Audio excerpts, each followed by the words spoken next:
Hi, it's Steph, and today we have lots of planting to do. I finally bought some plants for my hanging baskets that we installed last month in a video. I also bought a beautiful Icelandic poppy that we're going to get planted, some things that I grew from seed that is time to move out into the garden, and we're going to take a peek at some winter sowing. Plus, I bought a fun new accessory for the garden.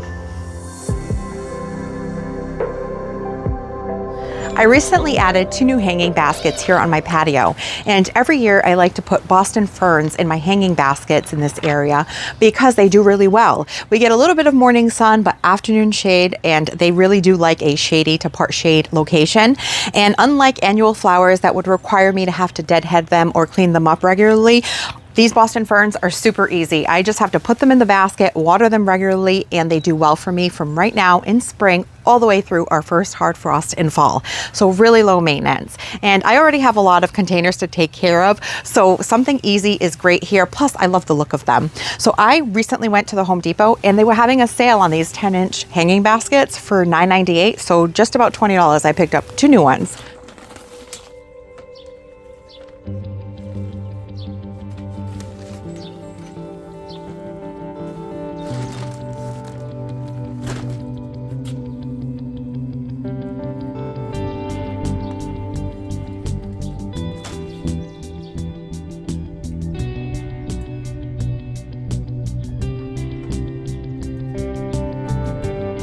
I have to water my Boston ferns, but I'm a little bit challenged in the height department, so I went and grabbed my watering wand from the shed. And I remembered that last year when I received my Vigo hose, it came with a box of quick connect ends. So I grabbed my box and I went through it and found a quick connect that fits my watering wand. And these quick connects are great because they allow you to quickly change out the sprayer or the watering accessory on your hose. At the end of the Vigo Quick Connect, there's an on and off lever so that you can shut off your water before you change out your watering accessory. Then you just lock it in place and turn your water back on. And then you're ready to water.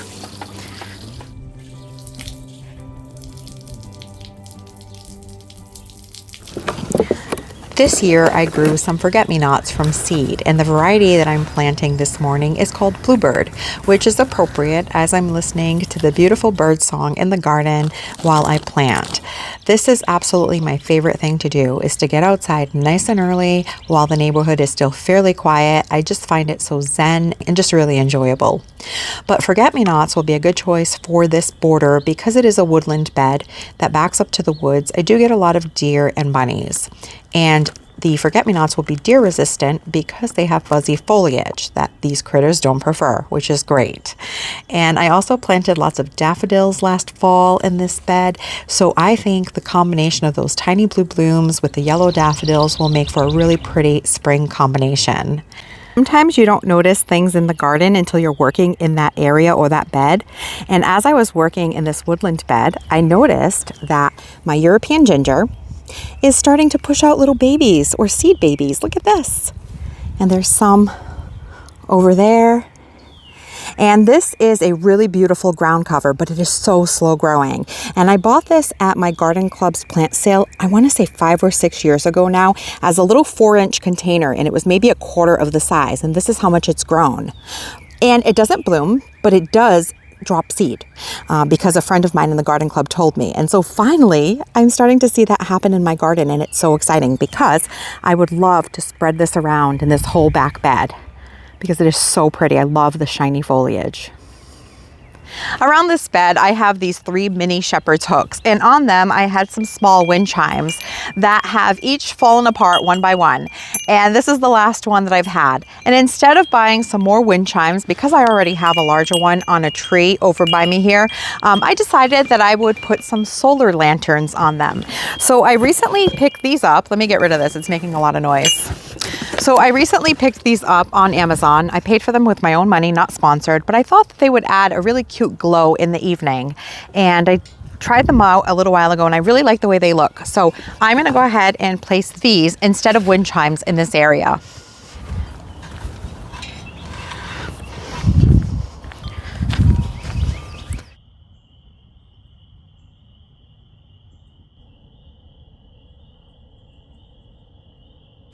We are right outside my raised bed garden, and here I have a pollinator bed.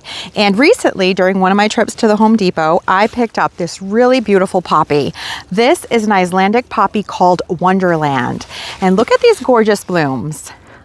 There's 3 different colors on here. There are orange poppies, this coral color that's almost like a salmon, and a really beautiful golden yellow. And I've been enjoying this for like a week now, but it is finally time to give it a permanent spot, and I have one picked out, so let's go ahead and get it planted.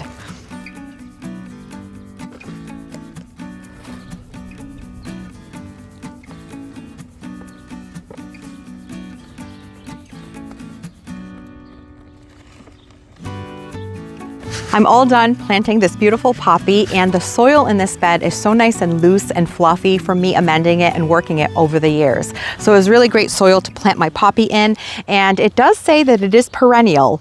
The Iceland Poppy Wonderland mix. It likes full sun, which it will get in this area. It is deer resistant, which is perfect because the deer like to hang out in this area, and it is hardy down to -50 degrees Fahrenheit. I am here in a zone 6B, 7A, and so I'm hopeful that it will return for me next year. It says it blooms in late spring through midsummer, and there are still tons of buds on there, and it adds a really nice pop of bright color to the spring garden. So let me know if you have any experience with the Iceland Poppy Wonderland mix, and if it's returned for you in your garden as perennial.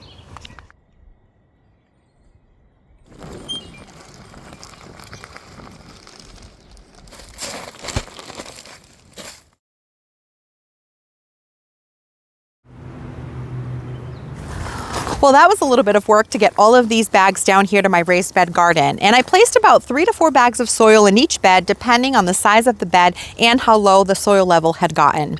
If you've been around since last season, you might recall that my husband George and I updated this whole space.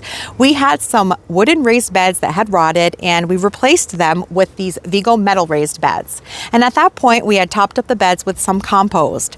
So you might be wondering, Steph, if you put new soil in your beds last year, why are you doing it again? This is actually something that I do every year, because when I grow in my raised beds, the nutrients do get depleted and need to be refreshed. Also, with the rain, the soil level will start to settle and compact, and also just from growing flowers and vegetables. If you pull out things like dahlias, when I dig up my dahlias each year, I'm taking out soil with that whole clump of dahlia tubers. So for that reason, my beds do tend to get a little bit low, and it is time to refresh them. And today I'm going to use the Coast of Maine raised bed mix, also known as the castine blend, to top up my beds. Now, raised bed soil is especially formulated to be nice and light and fluffy to give proper aeration and drainage to your raised beds. And the Coast of Maine castine blend has really great organic ingredients, such as kelp meal, mycorrhizae, and worm castings. So I'm going to go ahead and use this today. And if you're ever interested in trying out the Coast of Maine soils, you can go to the description of my video. I'll have a link to the Coast of Maine website where you can put in your zip code, and it will locate a local retailer near you that carries Coast of Maine products. So let's go ahead and get these bags spread, and I'm going to show you a trick on how to get these bags opened quickly. This works for bags of soil, bags of mulch, anything. First, you make a cut across the bottom, and then you come straight up the middle, and there you go.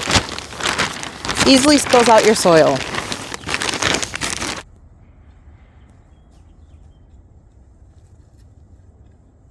Well, it is time to finally get some of these plants planted out. I have been hardening off some seedlings for the last couple of weeks because our weather has been so unpredictable. It would be nice for a couple of days, and then it would rain, and the temperatures would drop. So I felt nervous about planting them out because I've been growing them and babying them for a few months now. But today is the day. So here I have some ranunculus that I started from corms that are going down there, and I have about 3 other trays that I'm going to load up, and we'll get them planted.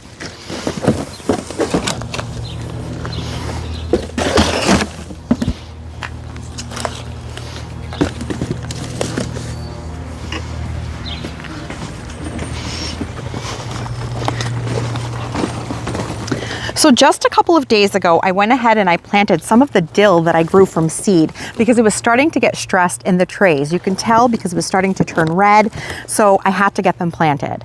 So those are done, and now I just have to place the rest of these. Now my sweet peas are doing really well. I pinched them a couple of weeks ago. They're also screaming to get out of these trays. Now a couple of you had asked me what I thought about these Vigo trays that I was using for the first time this year. And so far, I've really liked them. They're working really well. They have these slots on the side to root prune, and it has these large holes at the bottom so that you can easily push out your seedling with minimal disturbance to the root system. Look at that.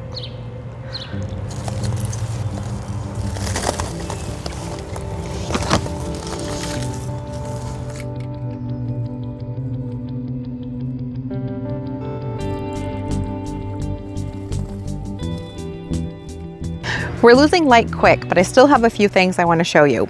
I was able to get all of my sweet peas planted, both of the flowering sweet peas as well as snacking sweet peas, and some lettuce. I recently picked up some starts at a local greenhouse. I picked up lettuce, collards, parsley, a couple of other things, but I planted those out in that bed there. And the next thing I want to do is fertilize some garlic. So for any of you that are growing garlic, this is my third year growing it, and every year I learn something new. Last year, I went ahead and fertilized them in March, and maybe only one other time before I harvested them. And my bulbs were a little bit small. So this year, what I'm trying to do is fertilize them once a month from March through July when it's time to harvest them, or when the leaves start turning yellow. So probably June will be my last fertilizer application. So what I'm gonna do is I'm gonna go ahead and add some of this Coast of Maine Stonington Blend organic plant food to my garlic and water it in.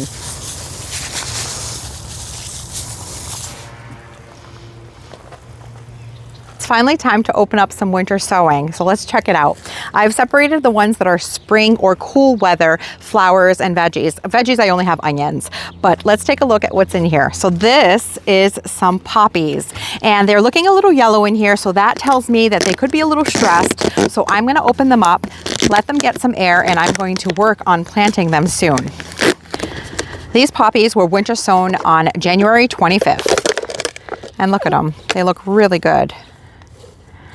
So now to transplant these, because poppies are a little finicky to transplant, I'm gonna do what's called the hunk of seeds method. When I take these out of here, I'm just gonna break it apart in chunks, and I'm gonna plant those chunks. So if I have time tonight, I will show you, but otherwise, that is how that works. Chunk, plant it. Let's see what else we've got here. So this is bachelor's buttons, and these were started also on January 25th. Look at that. These also look really good and are ready to be planted. I also started some feverfew and nigella. So let's look at the feverfew. Look how great that looks. So nice and healthy. Now the great thing about starting winter sown plants is that these are already hardened off because they've been growing in this mini greenhouse out here in the elements. So I can just take them and plant them out. And if you watched my hacks video, you would have seen that I like to use extra cutlery like knives as plant markers, and white ones work really well for this. And you always end up with knives for some reason, but not spoons or forks. So this is a great use for them. And some nigella or love in a mist. So what's interesting about the nigella here, this side looks really great, but on that side, I only have 2 seeds that germinated. So this variety was the mulberry rose, and both of these were started on January 25th. So poor germination on the mulberry rose, but on this side, we have the Miss Jekyll, and this one did really well. One old seeds or something? Nope, they were both brand new packs of seeds. So you might think, oh, you know, maybe the seeds were older. They weren't. I purchased both packs of those nigella seeds this season. And in this container, I have my onions, which are also a cool weather vegetable. Have like new seeds that haven't, yeah, I've had that before. It doesn't happen often, but it depends on the seeds. Some varieties are more prolific than others. So yeah, I guess it's something that happens. But look at these onions. They look so good. So these were onions that was started from seed. These are the yellow of Parma. So I'm going to split these apart and get them planted as well. Now I have a few more things in the winter sowing containers that I will start opening over the next couple of weeks, and I'll be sure to share that with you in a video. But for now, I'm gonna start with these because they're priority because they like cool weather. So the feverfew, the nigella, the bachelor's buttons, the onions, and some of the poppies are getting planted out either tonight or tomorrow if we lose light. All right, we're gonna go ahead and plant these poppies. We're gonna do the hunk of seeds method. So I'm going to cut this container open so that I don't disturb the roots too much. But normally I would just shake it out, the root ball. Actually, it's pretty loose in here. I can probably just...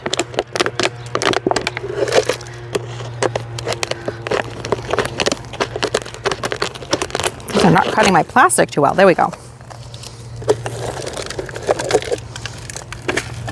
So you can see the roots there. We have a nice big chunk of poppies. All right, so the hunk of seeds method is just what it sounds like. You just take a chunk from your soil and you plant it out just like that. These mosquitoes all here. My cameraman, come. My cameraman's getting bit by mosquitoes, so if the camera goes a little shaky, you know why. They're already out. So this is an experiment with the winter sowing poppies, doing the hunk of seeds method. So I'm gonna grow them here in my raised bed and we'll see how it goes. There might be more than one seedling per chunk, but you know what? In nature, when they self-seed themselves, it's kind of how it goes, right? The wind blows them around and they germinate wherever they land. It could be a huge success, it could be a giant flop. We'll find out together. I'm gonna water in the poppies, but I wanted to mention, I bought this watering can recently. I bought it with my own money, not sponsored, but someone mentioned to me when I showed it and how much I liked it, I was looking for a nice gentle rain head, that you can flip over this shower head and it does an even a gentler stream, which is awesome, especially for fragile poppy seedlings like this. Today has been a super productive day. The weather was beautiful and we got lots of planting done, which is awesome. I still have a few things to wrap up, which I will probably plant tomorrow off camera because it is getting dark and the kids have already told me that they're hungry. So it's time to shift gears from gardener back to mom and get some dinner done. But in a couple of months, I would say about 2 months from now, this area is going to look completely different. It is going to be loaded with blooms, which is always so much fun. I only grow about 10% veggies, maybe tomatoes, some lettuce, and maybe a squash. That's about it. Everything else is flowers, which I love. And now that we had some trees trimmed up above, we should have a lot more light in this area this season, which should equal more blooms. So thank you so much for spending your time with me, and I'll catch you in the next one. Grilled chicken is what's for dinner. And I have my Edward Scissorhands working on our boxwood here. He thought that he would try to trim them up while he waits for dinner. Gardeners don't sit, right? Yeah, gardeners don't sit. But I'm not a gardener. Yeah, I guess you are, right? Hey, that's looking pretty good. I think you have a new job in the garden.